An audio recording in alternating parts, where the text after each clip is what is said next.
My little sister tried to kill me at my own wedding, and 12 years later, the only wedding photos she has are her mugshots. I wish I were exaggerating. If you met my little sister, Ava, for 5 minutes, you'd probably think she was charming, funny, a little dramatic, sure, but harmless. That's exactly how she got away with everything for our entire childhood. Growing up, Ava wasn't just the favorite. She was the entire event. My parents never actually said it out loud, but they didn't have to. Every birthday, every holiday, every family gathering somehow ended up revolving around her. And before anyone says, maybe your parents just loved you both differently. No, I swear, this wasn't one of those situations. Ava had been born extremely premature. According to my parents, she technically died 5 different times before doctors finally stabilized her. They spent months wondering if she'd survive, and I genuinely understand how traumatic that must have been. But somewhere along the way, fear turned into worship. To them, Ava wasn't just their daughter anymore. She was their miracle, and miracles apparently never had to hear the word no. When I turned 8, my parents bought me this chocolate birthday cake I'd been begging for all month. I remember standing there with my friends while everyone started singing. I leaned forward to make a wish. Before I could even inhale, whoosh, Ava blew out every single candle. My friends all looked confused. I looked at my parents. My mom laughed. "Oh, sweetheart," she said to me. "Let her have this. She gets excited." Then they brought out presents for Ava on my birthday because, according to my dad, we didn't want her feeling left out. That pretty much summed up my childhood. Every accomplishment I had somehow became another opportunity for Ava to steal the spotlight. Honor roll? That's nice. Ava learned a new dance today. Soccer trophy? Ava drew the cutest picture this morning. High school graduation? Half the family spent the ceremony taking pictures of Ava because she'd gotten a new haircut. No joke. Sometimes I wondered if I was actually invisible. The older we got, the worse it became. Ava developed this weird obsession with needing everyone's attention, not wanting it, needing it. If someone complimented me, she'd interrupt. If relatives asked how school was going, she'd suddenly fake an injury. If anyone spent more than 30 seconds talking to me, she'd find a way to redirect the conversation back to herself. It would have almost been funny if I hadn't been living through it. Dating was somehow even worse. Every boyfriend I had eventually disappeared. At first, I figured, okay, maybe they just weren't interested anymore. Breakups happen. Then something strange started happening. A week or 2 after every breakup, those same guys somehow found reasons to stop by my parents' house. "Hey, is Ava home?" The first time it happened, I honestly laughed. The third time, not so much. I confronted one of my exes once. I said, "Seriously? My little sister?" He actually shrugged. I mean, she kept texting me. I just stared at him. "She what?" "Yeah," after we broke up. I never even knew she'd gotten his number. Turns out she'd somehow managed to get nearly every guy's contact information before our relationships even ended. Classic Ava. And somehow, I was always the one told not to overreact. She's just friendly. Don't be jealous. Your sisters. That word jealous followed me everywhere. If I complained, I was jealous. If I cried, I was jealous. If I got angry, still jealous. Apparently noticing reality counted as jealousy in our house. By the time I turned 18, I was exhausted. Not angry anymore, just done. I applied to colleges as far away from home as I could without moving to another country. When my acceptance letter came, my parents barely reacted. Mom glanced up from helping Ava pick outfits for some school talent show. "Oh, congratulations." Dad gave me a quick hug. "When do you leave?" That was it. Honestly, it hurt. But it also made leaving easier. The day I packed my car, Ava barely looked up from her phone. She actually said, "Can you leave your mirror? Mine's better if I have 2. I remember standing there thinking, yeah, I'm making the right decision. College changed everything. For the first time in my life, nobody knew me as Ava's older sister. I wasn't competing for attention. I wasn't waiting for someone else to interrupt. People actually listened when I talked. It felt weird in the best possible way. That's where I met Kyle. He wasn't flashy. He wasn't loud. He wasn't interested in drama. He was just kind. The first time we grabbed coffee together, I kept waiting for him to lose interest halfway through the conversation like everyone else always had. Instead, he asked follow-up questions. He remembered things I'd said weeks earlier. He actually listened. It almost made me uncomfortable because I wasn't used to it. One night, after we'd been dating for several months, I finally told him everything. The birthdays, the favoritism, the ex-boyfriends, the constant feeling that I somehow mattered less than my own sister. He sat there quietly until I finished. Then he reached across the table and squeezed my hand. "I'm really sorry," he said. I laughed a little. "You don't have to apologize." "I know," he smiled, "but somebody should have."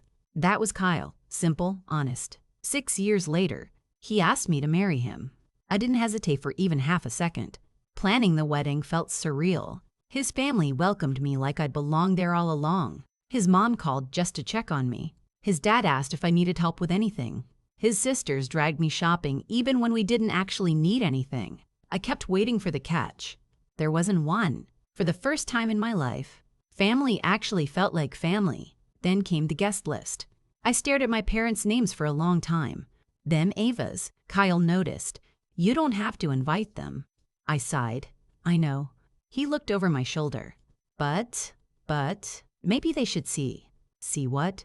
I smiled, just a little. "That I turned out okay without them." Kyle nodded slowly. Then, to my complete surprise, he pointed at Ava's name. "Invite her too." I blinked. "Seriously?" "Oh, absolutely. You know everything she's done." "I do? So why?" He leaned back in his chair with the calmest expression imaginable. "Because if she tries anything," he shrugged, "I'll finally get to put her in her place." At the time, neither of us had any idea just how literal those words were about to become.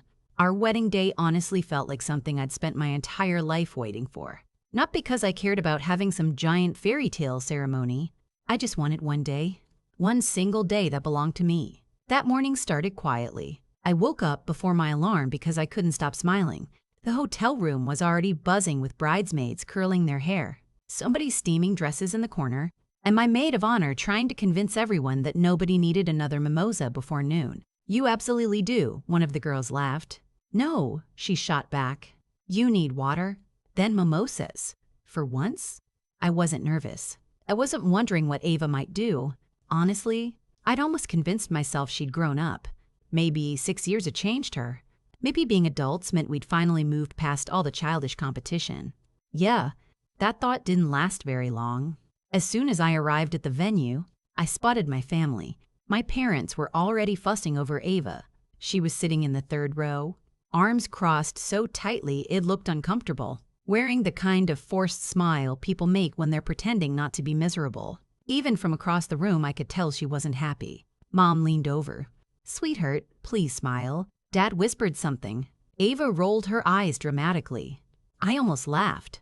Some things never changed. Then the music started. Everything else disappeared. The doors opened. I saw Kyle waiting at the end of the aisle. His face completely fell apart the second he saw me. He actually started tearing up. I whispered to my dad. "Is he crying already?" Dad chuckled. "I think you broke him." I haven't even gotten there yet. By the time I reached Kyle, I was crying too. "You're beautiful," he whispered. "So are you." He laughed. "I don't think that's how this works." It does today. The ceremony itself was perfect. Simple, peaceful, exactly what we'd wanted. When we exchanged vows, I forgot everyone else existed. Forgot my parents.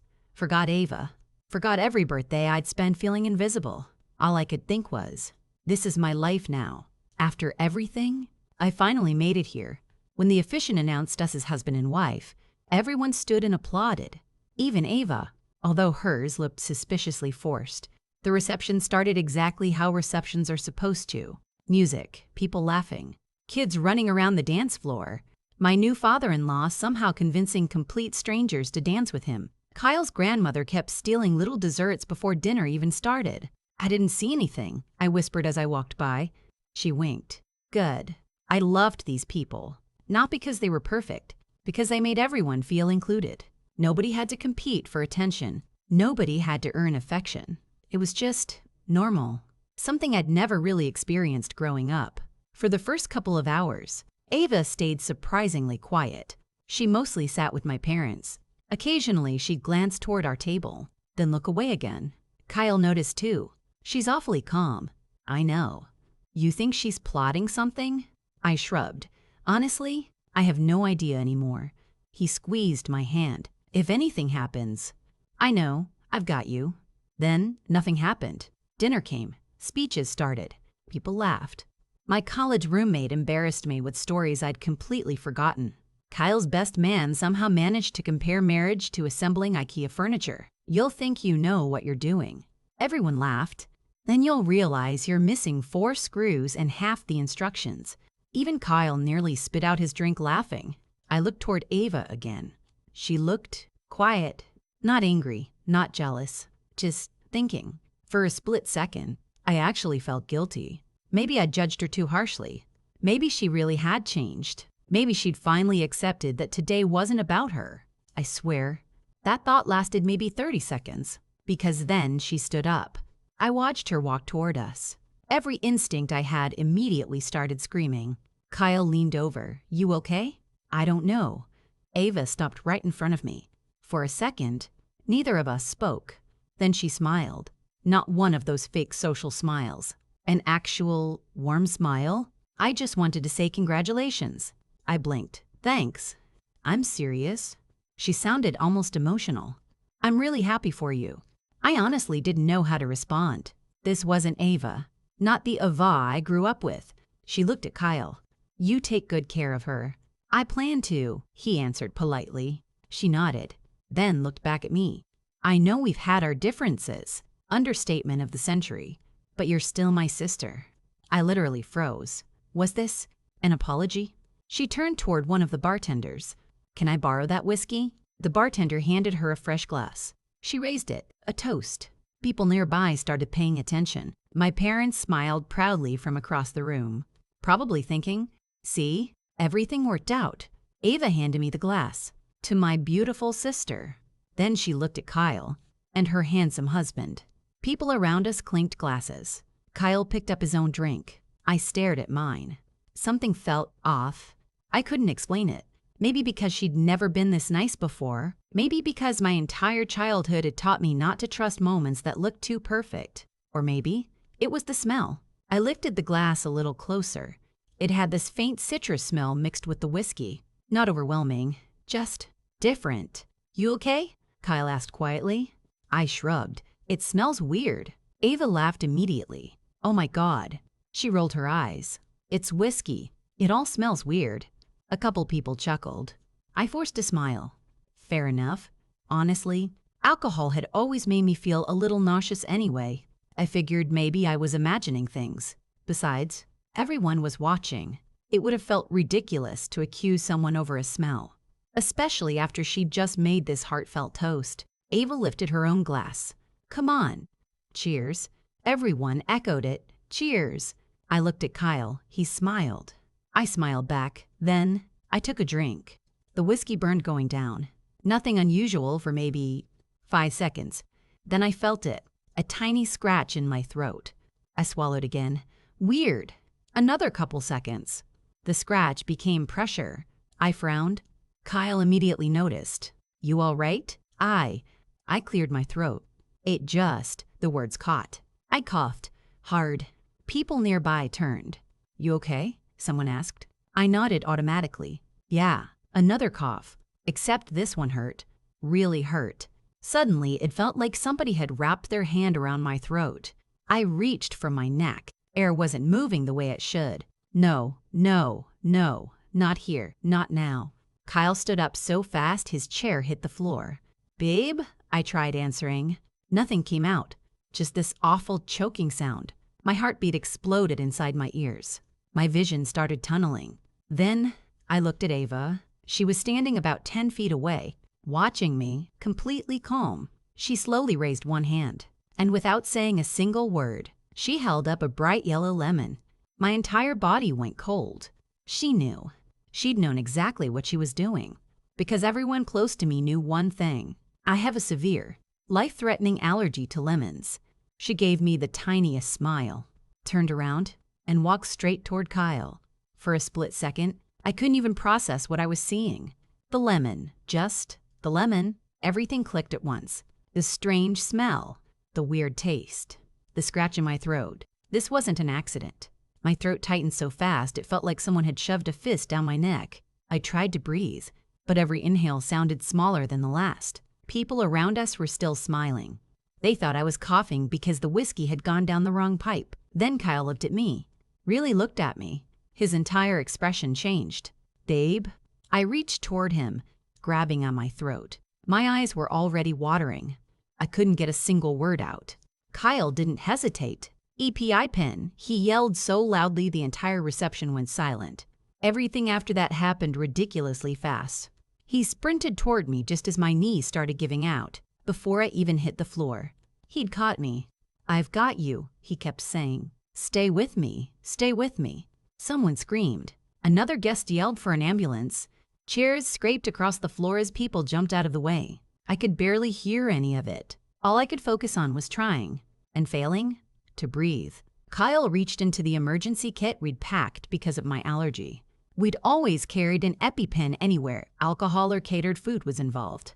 We'd learned a long time ago not to take chances. His hands were shaking, but he never panicked. "I need your leg." I barely nodded.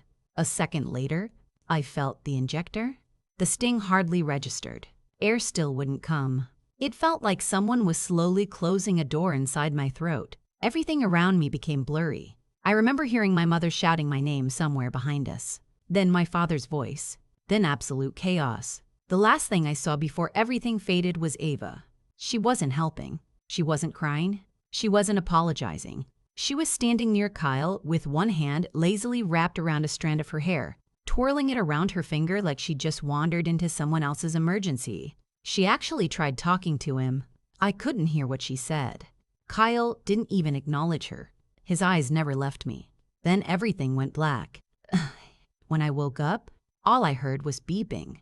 Slow, steady. Hospital monitors. My throat felt like I'd swallowed broken glass. I instinctively reached for it. Easy. A nurse gently stopped my hand. "Don't strain yourself." I blinked around the room, trying to figure out where I was. Hospital, right. The wedding, the whiskey, the lemon. Kyle was asleep in the chair beside my bed, still wearing his suit. His tie had been loosened, his jacket tossed over the back of the chair, and there was dried mascara on one shoulder from where I'd apparently cried into him before everything happened. I reached over and barely touched his hand. His eyes flew open instantly. Oh my God. He stood so quickly the chair nearly tipped over. "You're awake." His voice cracked. I thought. He stopped himself and laughed shakily instead. "You scared the hell out of me." I wanted to answer. Instead, I croaked something that sounded nothing like words. The nurse smiled sympathetically. "Your throat took a lot of damage." Kyle nodded. "The doctor said you're going to be okay." Then he leaned down and kissed my forehead. I was so scared. I closed my eyes. So was I. Talking hurt. Everything hurt. A few hours later, 2 police officers knocked gently on the hospital door. One of them asked, "Whenever you're comfortable, we'd like to ask you a few questions." Kyle looked at me. "You don't have to." I slowly nodded. "No." I rasped. "I want to." The officer pulled out a notebook. "Can you tell us exactly what happened?" I took a slow breath. "My sister," I swallowed painfully, "gave me the drink." "Were you aware of your allergy before today?" "Yes." "Was your sister aware of it?" I actually let out this tiny, humorless laugh. "Everyone is." I explained everything. The lifelong allergy, the toast, the strange smell, seeing the lemon in her hand, watching her smile while I couldn't breathe. Neither officer interrupted. They simply listened. When I finished, one of them quietly said, "Thank you." That evening, they arrested Ava. I found out through Kyle. He walked back into the room carrying my phone with the strangest expression on his face. "You might not want to look at this." "My parents?" He nodded. "They've called. A lot." A lot was putting it mildly. Dozens of missed calls, voicemails, text messages, every single one blaming me. "How could you do this to your sister? She's family. You're ruining her life. She didn't mean it. You're overreacting." Mom even left one voicemail sobbing that I'd turned my own blood over to the police. I listened to maybe 30 seconds before deleting it. Kyle quietly took the phone from my hand. "You don't owe anybody an explanation. I know, but it still hurt. Not because I questioned my decision, because even after watching me nearly die, they still chose her. Some things never change. The investigation moved surprisingly fast. Multiple guests had seen Ava hand me the drink. Several remembered her making the toast. Others remembered seeing the lemon afterward. There wasn't much ambiguity. Eventually, the case went to trial. I wasn't looking forward to seeing Ava again. Then Kyle leaned over one morning before court and quietly said, "You ready?" "No." "Me neither." We both laughed. It helped. Walking into that courtroom felt strangely familiar.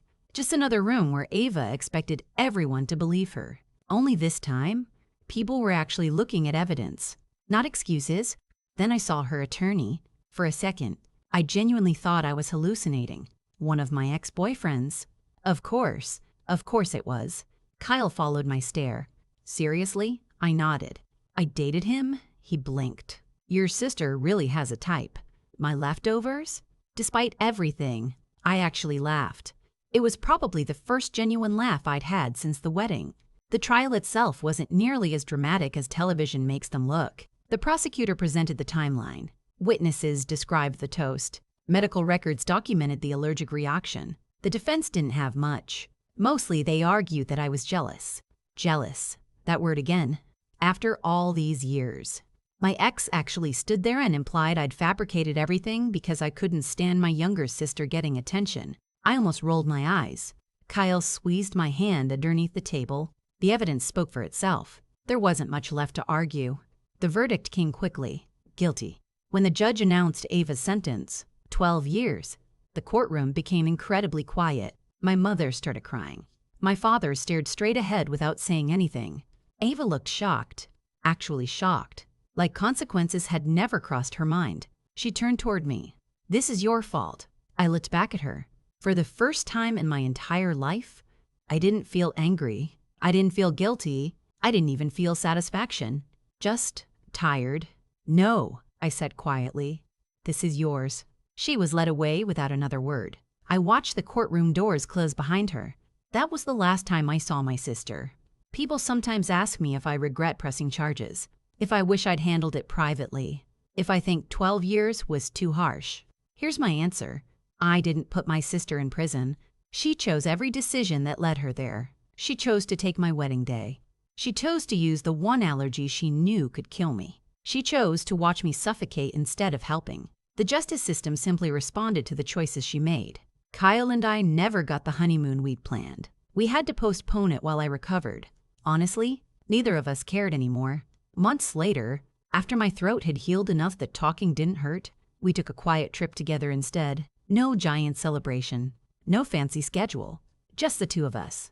One evening, we were sitting on a beach watching the sun disappear over the water when Kyle reached over and took my hand. "You know," he said, "your wedding day still belongs to us." I smiled. "Really?" He nodded. "Because no matter what she tried to do." He squeezed my fingers. She still didn't become the center of the story. For my entire childhood, Ava believed every room belonged to her. Every birthday, every holiday, every relationship, even my wedding. But in the end, the moment she tried the hardest to steal my life became the moment she finally lost control of her own. And for the first time ever, someone told the golden child no. And this time, she couldn't make anyone look the other way.